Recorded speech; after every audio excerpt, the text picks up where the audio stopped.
ಪುಣ್ಯತಿಥಿ ಇವತ್ತು.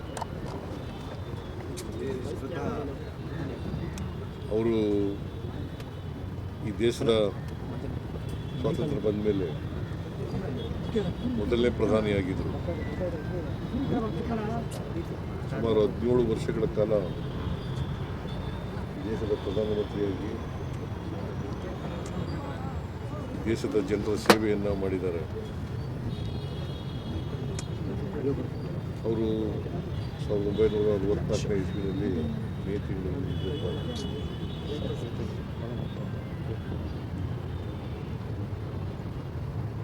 ಅವರ ಪುಣ್ಯತಿಥಿಯನ್ನು ದೇಶಾದ್ಯಂತ ಆಚರಣೆ ಮಾಡ್ತಾ ಇದ್ದೀವಿ.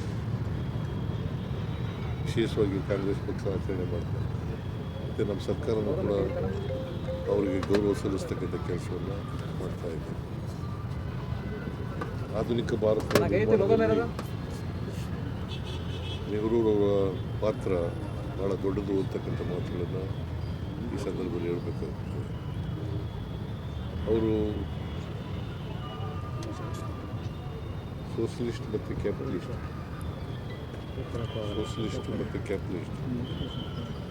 ಅದರ ಮಧ್ಯೆ ಇರ್ತಕ್ಕಂಥ ಮಿಕ್ಸೆಡ್ ಎಕಾನಮಿಯನ್ನು ಹೆಚ್ಚು ಒತ್ತು ಮಾಡಿದರು.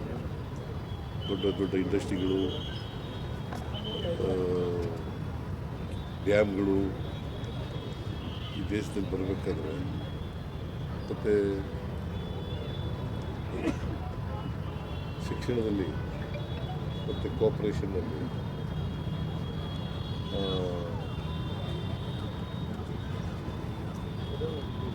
ಸೈಂಟಿಫಿಕ್ ಮನೋಭಾವ ಬೆಳೀಲಿಕ್ಕೆ, ಇವತ್ತು ಇಡೀ ದೇಶದಲ್ಲಿ ಸೈಂಟಿಫಿಕ್ ಮನೋಭಾವ ಬೆಳೀಲಿಕ್ಕೆ ನೆಹರೂರವರು ಕಾರಣ ಅಂತಕ್ಕಂಥ ಮಾತುಗಳನ್ನು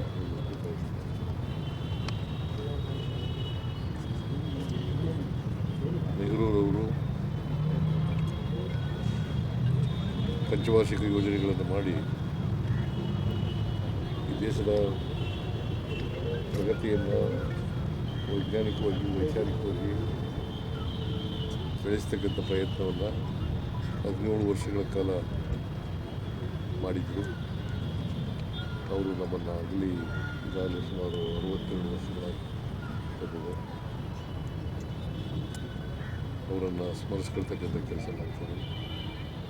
ನಾವೆಲ್ಲರೂ ಕೂಡ ಅವ್ರನ್ನ ಸ್ಮರಿಸ್ಕೊಂಡು ಅವರು ಹಾಕಿಕೊಟ್ಟಂಥ ದಾರಿನಲ್ಲಿ ನಡೀತಕ್ಕಂಥ ಪ್ರಾಮಾಣಿಕ ಪ್ರಯತ್ನವನ್ನು ಮಾಡ್ತೇವೆ ಅಂತಕ್ಕಂಥ ಮಾತುಗಳನ್ನು ಹೇಳಿ ಅವರ ಆತ್ಮಕ್ಕೆ ಚಿರಶಾಂತಿ ಕೊಡಲಿ.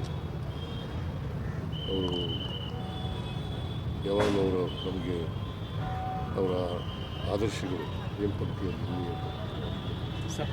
ಎಲ್ಲಿಗೆ ಹೋಗಿದ್ರಿ ಸರ್? ಹೈಕಮಾಂಡ್ ಜೊತೆಲಿ ಏನಾದರೂ ಚರ್ಚೆ ಆಯಿತಾ? ಹೇಗೆ ಏನು ಬಗ್ಗೆ ಏನಾದರೂ ಮಾತಾಡಿದ್ರೆ?